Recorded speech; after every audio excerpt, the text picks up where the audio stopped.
Hello नमस्कार सभी को। क्या हालचाल, कैसे हो? आई होप सभी अच्छे होंगे। देखो, आज इस पर्टिकुलर वीडियो में अपने डिस्कस करेंगे यूकेपीएससी, है ना, असिस्टेंट प्रोफेसर, उसकी कंप्लीट प्रिपरेशन स्ट्रेटजी। ऑलरेडी उसकी जो डेट है वो अनाउंस हो चुकी है और अपने ऑलरेडी बैच भी अपना चल रहा है। लगभग 1 महीना हो चुका है हमारे बैच को, है ना। फिजिक्स का अपने बैच चला रखा है कंप्लीट।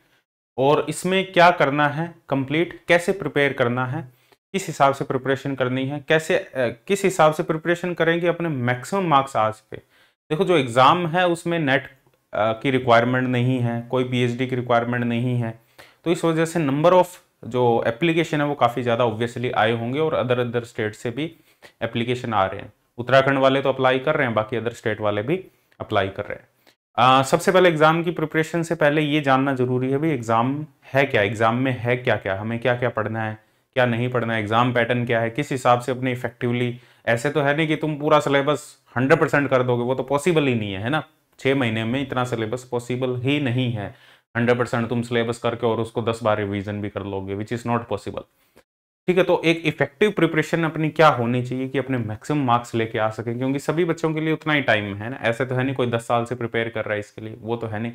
सभी ने वैकेंसी के बाद ही प्रिपरेशन करना स्टार्ट किया और लगभग हमारा बैच भी 1 महीना हो चुका है स्टार्ट हुए हुए। तो इफेक्टिव तरीके से इसकी प्रिपरेशन कैसे करें, जो डेट है वो फरवरी में अनाउंस हो चुकी है, उसके बारे में बात करेंगे। तो उससे पहले देखो, ये हमारा हाँ, ये वैकेंसी थी कंप्लीट। और इसमें यहाँ तो कुछ भी नहीं है, ये फॉर्म भर दिया होगा तुमने।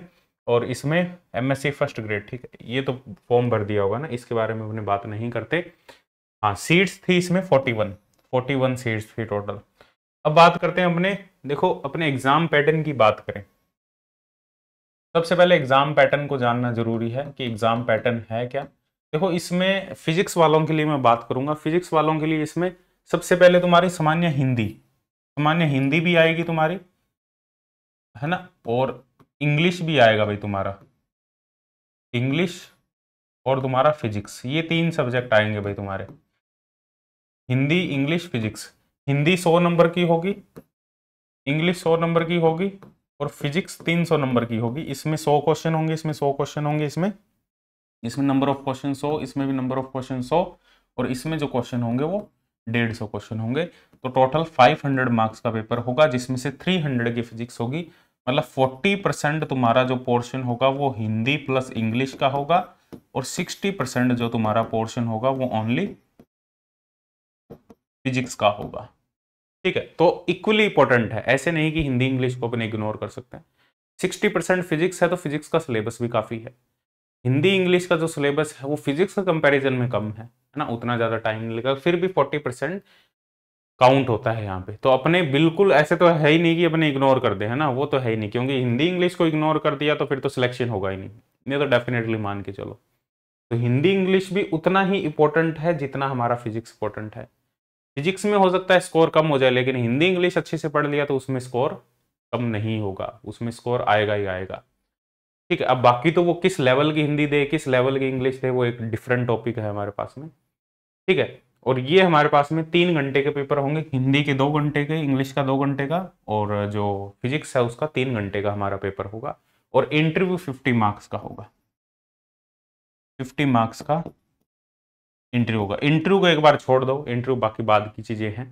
ठीक है, एक बार सबसे पहले हमें एग्जाम पे फोकस करना है, और नेगेटिव मार्किंग भी रहेगी 1/4, है ना। तो ये तुम्हारा कंप्लीट एग्जाम पैटर्न है। सिलेबस की बात करें, सिलेबस क्या क्या है, सबसे पहले तो एक सिलेबस प्रिपरेशन करने से पहले सबसे पहले जो भी तुम्हारा सिलेबस है उसका एक प्रिंट ले लो अच्छे से, है ना। ऐसे नहीं भी बार बार मोबाइल खोल रहे हो, बार बार लैपटॉप खोल रहे हो सिलेबस देखने के लिए, उसका एक प्रिंट डाउनलोड कर लो, बाहर से डाउनलोड करवा लो यदि प्रिंटर नहीं है। प्रिंटर है तो उसका प्रिंट डाउनलोड कर लो। देखो, ये तुम्हारा हिंदी का सिलेबस है कंप्लीट, है ना। और हिंदी, अब इसमें अपने बात करेंगे भाई कैसे पढ़ना है। अब देखो, वो तुम्हारे अकॉर्डिंग तुम पढ़ सकते हो, यदि कोई कोर्स चल रहा है ना। ऑब्वियसली उत्तराखंड में किसी ने कोर्स चला ही रखा होगा ये, है ना, हिंदी इंग्लिश का। यदि कोर्स चल रहा है तो मैं तो कहूँगा डेफिनेटली कोर्स ज्वाइन कर लो, जिसने कभी हिंदी इंग्लिश नहीं पढ़ी हुई। और जिसने हिंदी इंग्लिश पढ़ी हुई है उसे कोर्स ज्वाइन करने की जरूरत नहीं है। जो भी तुमने नोट्स बना रखे हैं या जो भी बुक्स अवेलेबल है ना, लोग अलग अलग टाइप की बुक्स भी इसके लिए निकालेंगे। जो तैयारी करवाते हैं गवर्नमेंट एग्जाम के लिए प्रिपरेशन करवाते हैं ना, बाकी टीचिंग एग्जाम के लिए और डिफरेंट एग्जाम के लिए प्रिपरेशन करवाते हैं। तो ये नॉर्मल हिंदी है, ऐसे नहीं है कि इसमें ऐसे कोई टॉपिक डाल दिए जो अपने कॉम्पिटेटिव एग्जाम में आते ही नहीं, वो कॉम्पिटेटिव एग्जाम में जो टॉपिक आते हैं वही सारे टॉपिक है। तो हिंदी का ये सिलेबस है कंप्लीट, है ना, और ये कंप्लीट तुम्हारा इंग्लिश का सिलेबस है, ठीक है, ये कंप्लीट इंग्लिश का सिलेबस है। और ये दोनों तुम्हें करने हैं भाई, ये दोनों तुम्हें करने हैं, हिंदी और इंग्लिश। और ये हिंदी और इंग्लिश सिर्फ इन सब्जेक्ट के लिए ही होगा, physics, chemistry, math, modern office management and secretarial practice, इनके लिए हिंदी इंग्लिश का एग्जाम होगा, ठीक है। तो ये जैसे term commonly use in official communication, direct indirect narration, voice, article, adjective, adverb, communication and question tags, है ना, ये हमारे पास में correct use of tension, one word substitution, synonyms, और ये यूज ऑफ करेक्ट प्रिपोजिशन, ये सारे मतलब टॉपिक जनरल इंग्लिश के टॉपिक है ना। तो ये तुम्हें करना है। अब इसके मैं बताऊंगा भाई कैसे करना है, हमें कितना टाइम देना है, वो सारी प्रिपरेशन स्ट्रेटेजी अपने डिस्कस करेंगे भाई। हिंदी को कितना टाइम दे, इंग्लिश को कितना टाइम दे, है ना, फिजिक्स को कितना टाइम दे, किस हिसाब से पढ़ना, वो सारी चीजें अपने डिस्कस करेंगे। ये इंग्लिश का सिलेबस है और ये तुम्हारा भाई फिजिक्स का सिलेबस है। आई होप सभी को विजिबल है, ये पूरा फिजिक्स का सिलेबस है, मैथमेटिकल फिजिक्स पूरा। अब इसमें टॉपिक वाइज ही करना है ना तुम, अब ऐसे नहीं कि एक्स्ट्रा करने की जरूरत नहीं, टॉपिक वाइज करना। Vector algebra, vector calculus, concept of tensor, linear ordinary differential equation, first and second order special function, ठीक है, ये सारे मैथमेटिकल फिजिक्स के टॉपिक आ जाएंगे। Classical mechanics, thermodynamics and statistical physics, quantum mechanics. अब इनको पढ़ना कैसे, एक बार सिलेबस देख लो फिर मैं बता दूंगा कैसे पढ़ना है। Atomic and molecular physics complete है ना, इलेक्ट्रोमैग्नेटिक थ्योरी, ऑप्टिक्स, ये पूरा नेट का सिलेबस ही है, कोई एक आधा टॉपिक उन्होंने नेट में से छोड़ा है बस। इलेक्ट्रॉनिक्स, कंडेंस मैटर फिजिक्स, है ना, इलेक्ट्रॉनिक्स, कंडेंस मैटर फिजिक्स, और इसके बाद में न्यूक्लियर फिजिक्स, ये कंप्लीट न्यूक्लियर फिजिक्स है। तो टोटल 10 पेपर हमारे, 10 पेपर, और ऑप्टिक्स भी है भाई इसमें, 10 पेपर हमारे कंप्लीट फिजिक्स के, पूरे पूरे 10 पेपर है ना। अब देखो स्टार्ट कैसे करना है, सबसे पहले अपने प्रिपरेशन स्ट्रेटजी की बात करें, ये तुम्हारा कंप्लीट सिलेबस हो गया। और एग्जाम डेट की बात करें, ये एग्जाम डेट भी देख लो, ये एग्जाम डेट है कंप्लीट। 23 फरवरी को तुम्हारा सामान्य हिंदी इंग्लिश का होगा और 22 फरवरी तुम्हारा सब्जेक्ट का होगा, ठीक है। तो 22-23 फरवरी को तुम्हारा ये एग्जाम होने वाला है। सबसे पहले देखो काम क्या करना है, एक एक करके अपने सारे पॉइंट डिस्कस करेंगे। सबसे पहले तो सिलेबस को डाउनलोड करो, है ना, सिलेबस का प्रिंट निकालो सबसे पहले, उसके बिना काम नहीं चलेगा। और मैं उसी हिसाब से बताऊंगा कि जैसे मैं खुद ही प्रिपेयर कर रहा हूँ ना, उसी हिसाब से कंप्लीट प्रिपरेशन स्ट्रेटजी अपने बताएंगे कि हमें, जैसे मेरे को अब 5 मंथ में अपनी प्रिपरेशन करनी है तो मैं किस हिसाब से करूंगा, ठीक है। बाकी अपने अपने अलग तरीके हो सकते हैं, बट मैं उस हिसाब से कंप्लीट इसको लेके चलूंगा, ठीक है।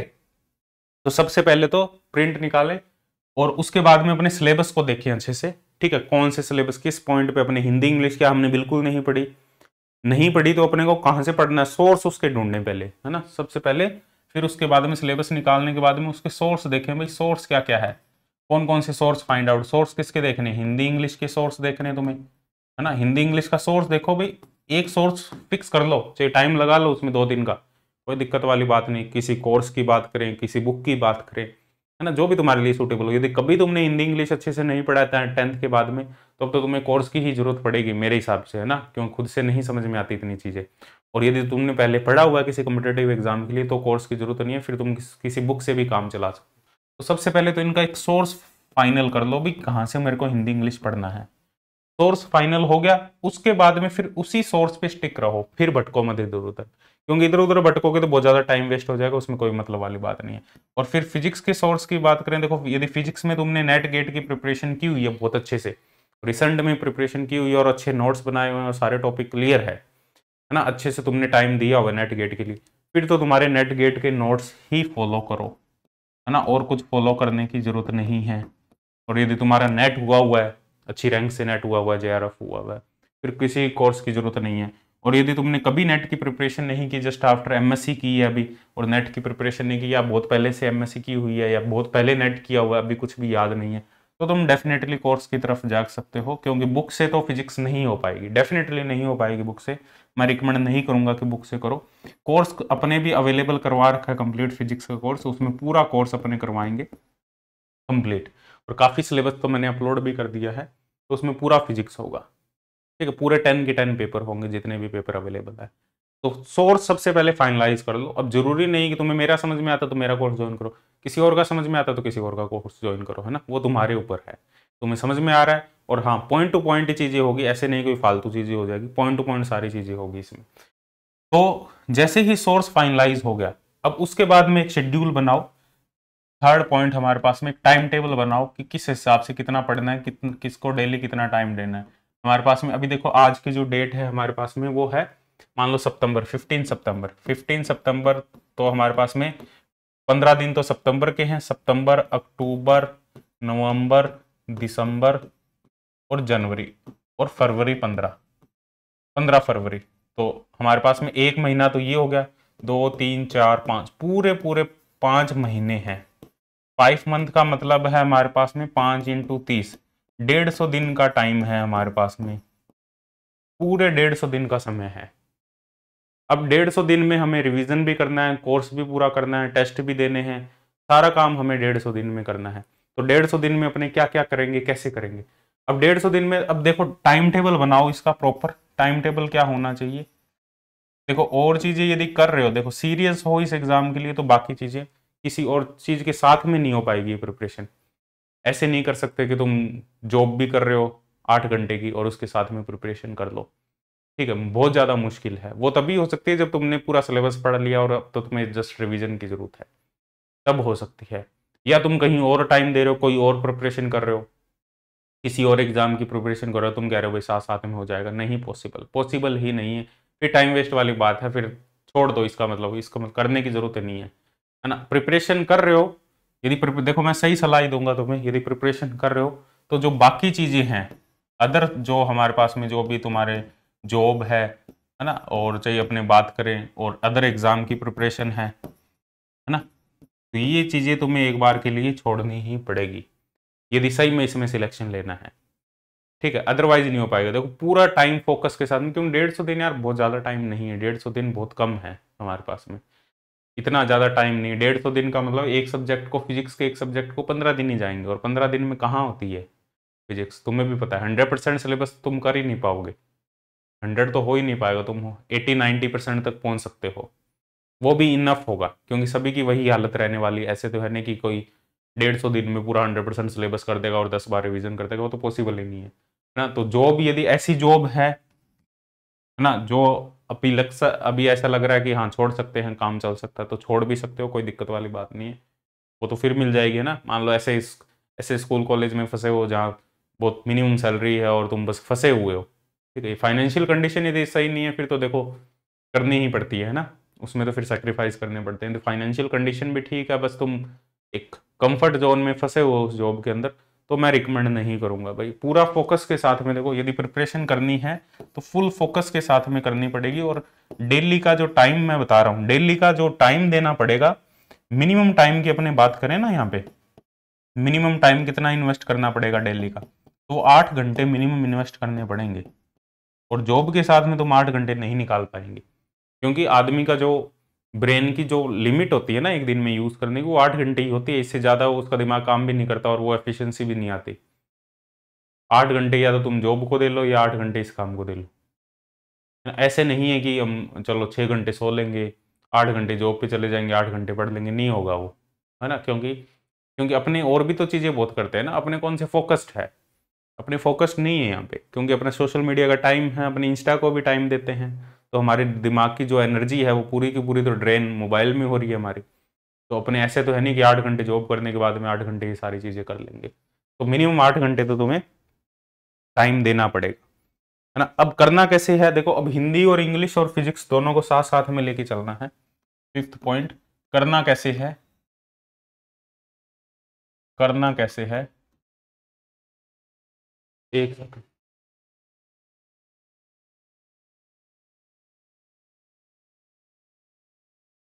ठीक है। करना कैसे, देखो इसमें हमें प्रिपरेशन करने के लिए हमें देखो Hindi, English, Hindi, English and physics, इनको तीनों को साथ में लेके चलना पड़ेगा। मतलब 2 सब्जेक्ट एक साथ में लेके चलने पड़ेंगे। पहले हिंदी स्टार्ट कर लो या इंग्लिश स्टार्ट कर लो। मान लो तुमने सोर्स को फाइनलाइज कर लिया है, पहले मान लो हिंदी स्टार्ट कर रहे हो तुम, तो 1 महीने का टारगेट बनाओ, वो भी 1 महीने में हिंदी करनी है मेरे को एक बार, 1 मंथ में हिंदी करनी है 1 टाइम, 1 महीने में हिंदी मेरे को पूरी करनी है 1 टाइम, चाहे वो कोर्स से करो चाहे वो बुक से करो। और उसके लिए मुझे कितना टाइम डेली देना पड़ेगा, 2 से 3 घंटे हिंदी को दो डेली, क्योंकि देखो 40% सिलेबस है हिंदी इंग्लिश, कोई मजाक नहीं है। 40% है, वो 10% ही कम है, हाफ ही मान लो, और स्कोरिंग भी है। ठीक है, बात समझ में आ रही है? तो 2 से 3 घंटे तुम्हें हिंदी को डेली देने ही है, और ऐसा टाइम दो हिंदी को कि 1 महीने में पूरी हिंदी हो जाए। और बाकी जो टाइम बचा, एक बार इंग्लिश को छोड़ दो, बाकी जो टाइम बचा वो फिजिक्स को दो। अब फिजिक्स में टोटल 10 सब्जेक्ट है, अब 10 सब्जेक्ट में अपने 15-15 दिन देंगे यदि, तब हमारे 150 दिन बनते हैं। तो हमें 15 दिन तो देने नहीं, हमें 10 दिन ही देने हैं, एक सब्जेक्ट को हमें 10 दिन देने हैं। अब एक सब्जेक्ट को 10 दिन देंगे तो अपने, मान लो जो बड़े सब्जेक्ट है उनको 15 दिन दे दो। तो जैसे बड़े सब्जेक्ट की बात करूं मैं, एमपी है ना, ईएमटी, क्वांटम, सीएम और एसएसपी, ये बड़े सब्जेक्ट है थोड़े, इनको तुम 15-15 दिन दे सकते हो, और बाकी टाइम को 10 दिन दे देना। अब मान लो तुमने एमपी स्टार्ट किया तो 15 दिन में जितनी एमपी हो रही है वो पूरी कवर कर दो, है ना, 15 दिन में एमपी पूरी। और ये फिजिक्स को जो डेली का टाइम देना है वो देना है तुम्हें, फिजिक्स को 6 से 7 आवर, इतना टाइम तुम्हें फिजिक्स को देना है, क्योंकि फिजिक्स टफ है, हिंदी इंग्लिश टफ नहीं है, फिजिक्स टफ है, तो इसको ज़्यादा टाइम जाएगा। तो 6 से 7 घंटे फिजिक्स को और 2 से 3 घंटे तुम्हें हिंदी को डेली देने हैं। बाकी सोर्स फाइनलाइज करके, मान लो तुमने हिंदी का कोर्स ले लिया, इंग्लिश का कोर्स ले लिया, तो उसमें देख लो कितने नंबर ऑफ वीडियोस है, कितना कंटेंट है, सिलेबस के अकॉर्डिंग देख लो, है ना। फिर उसमें देखो भाई, हाँ कितनी वीडियो में मैं करूंगा तो 1 महीने में मेरी पूरी हिंदी कंप्लीट हो जाएगी, डेली की मुझे कितनी वीडियो देखनी पड़ेगी, उस हिसाब से कर लो, एक अच्छे नोट्स बनाओ उसके प्रॉपर। ठीक है, तो ये 1 महीने का काम हो जाएगा तुम्हारा। 1 महीने में तुम्हारे यहाँ पे 2 सब्जेक्ट हो जाएंगे, कोई भी 2 सब्जेक्ट कर लो, मान लो एमपी कर लो और ईएमटी कर लो, ये 2 सब्जेक्ट यहाँ पे पूरे हो जाएंगे। अब हिंदी इंग्लिश में तो क्वेश्चन प्रैक्टिस में कोई इतनी बात नहीं है ना, क्वेश्चन प्रैक्टिस इजीली हो जाते हैं, बट फिजिक्स में क्वेश्चन प्रैक्टिस में देखो कौन कौन से क्वेश्चन करने हैं हमें। सबसे पहले हमें गेट के क्वेश्चन करने हैं 2001 से लेके 2024 तक के, जो तुम्हें कोर्स में भी पूरे अवेलेबल हो जाएंगे। सेट के क्वेश्चन करने हैं हमें, सेट के लिए देखो अलग बुक भी आती है, पर वो तुम बाद में प्रैक्टिस के लिए रख सकते हो, सेट के क्वेश्चन तुम प्रैक्टिस के लिए रख सकते हो बाद में, मतलब एग्जाम के आसपास 2 महीने बचेंगे तक सेट के क्वेश्चन प्रैक्टिस के लिए रखो। तो आईआईटी जैम और एमएससी एंट्रेंस, ये क्वेश्चन हमें करने हैं, ये प्रायोरिटी पे क्वेश्चन करने हैं ना। ये गेट के, आईआईटी जैम, एमएससी एंट्रेंस, ये जो क्वेश्चन करने हैं ये पहले है। नेट और जस्ट के क्वेश्चन को तो देखना ही नहीं एक बार, और उनमें भी वो क्वेश्चन देखने हैं जो इजी टाइप के क्वेश्चन हैं, जो मतलब 3.5 नंबर में आते हैं नेट में, जस्ट में जो छोटे क्वेश्चन आते हैं, जो मतलब बहुत कम समय में हो जाए हमारे पास में। अब 3 घंटे में तुम्हें 150 क्वेश्चन मिलेंगे एग्जाम में, 3 घंटे में 150 क्वेश्चन का फिर वही लेवल होगा, वो नेट वाला लेवल नहीं रहने वाला, वो गेट लेवल हो सकता है, गेट से भी थोड़ा नीचे ही लेवल आएगा, सेट का लेवल हो सकता है। तो मेन फोकस गेट और सेट के क्वेश्चंस पे ही करना है, क्योंकि इतना ही कर पाओगे तुम, बहुत ज्यादा नहीं कर पाओगे, है ना। एक सब्जेक्ट जब अपने एमपी करते हैं नेट की प्रिपरेशन में, तो हमें 1 महीना लग जाता है, और तुम्हें 10 दिन में पूरा करना है, 15 दिन में पूरा करना है। क्या क्या करोगे तुम 15 दिन में? तो 15 दिन में तो तुम, या तो अब सबसे पहली चीज, थ्योरी में कुछ भी कमी नहीं रहनी चाहिए, क्योंकि इसमें जो क्वेश्चन आएंगे वो थियोरटिकल क्वेश्चन भी आएंगे, थ्योरी में कोई कमी नहीं रहनी चाहिए। सबसे पहला काम तो यही है, थ्योरी पूरी करो, उसके नोट्स हो अच्छे, क्योंकि डायरेक्ट फॉर्मूला ही पूछ लेंगे, छोटे छोटे क्वेश्चन पूछ लेंगे, डायरेक्ट बेसिक क्वेश्चन पूछ लेंगे, है ना। तो वो थ्योरी आती होगी तभी होगे वो। अब क्वेश्चन तो कितने रट लोगे तुम, क्वेश्चन थोड़ी रट पाओगे फिजिक्स में, थ्योरी तुम्हें अच्छे से आनी चाहिए, तो थ्योरी में कोई कमी नहीं रहनी चाहिए, थ्योरी पूरी होनी चाहिए। क्वेश्चन प्रैक्टिस में गेट के क्वेश्चन, सेट के क्वेश्चन। अब सेट में देखो अलग अलग स्टेट के सेट के क्वेश्चन है, जैसे हमारे पास में एमएच सेट, है ना, और तुम्हारा भी जैसे उत्तराखंड का भी सेट होता है, U set, R set Rajasthan set, और K set Karnataka set, Gujarat set. पर इसमें मैं रिकमेंड करूंगा एमएच सेट के क्वेश्चन कर लेना, एमएच सेट के अलावा यू सेट के तो जरूर कर लेना, तुम्हारे उत्तराखंड के जो भी मान लो 1-2 पेपर हुए होंगे, कितने हुए वो देख लेना। जी सेट, के सेट के क्वेश्चन कर लेना, बस इतने भी कर लोगे तो इनफ है। एमएच सेट, के सेट और यू सेट कर्नाटका सेट, है ना, क्योंकि ये सेट का एग्जाम मतलब अलग अलग स्टेट में कभी होता है कभी नहीं होता, इस टाइप से मामला चलता है इनका। लेकिन एमएच सेट तो हमेशा होता है, के सेट भी लगभग मेरे हिसाब से होता है, देखना पड़ेगा। एमएच सेट तो हमेशा होता है, तो एमएच सेट को तो इग्नोर मत करना, एमएच सेट के तो सारे क्वेश्चन कर लेना, के सेट के भी सारे क्वेश्चन, इनकी बुक भी आती है अरिहंत की, है ना, क्वेश्चन प्रैक्टिस के लिए, तो अरिहंत की बुक भी बाय कर सकते हो, अरिहंत की और भी पब्लिकेशन की बुक आती होगी, है ना, जिसमें क्वेश्चन का कलेक्शन मिल जाएगा एक जगह, हमें इधर उधर भटकने की जरूरत नहीं पड़ेगी क्वेश्चंस के लिए, एक अच्छा कलेक्शन मिल जाए क्वेश्चन। बाकी हम भी प्रोवाइड कर देंगे कोर्स में, कोई दिक्कत वाली बात नहीं है, पर वो अपने लास्ट में प्रोवाइड करेंगे जब 2 महीने रह जाएंगे एग्जाम में।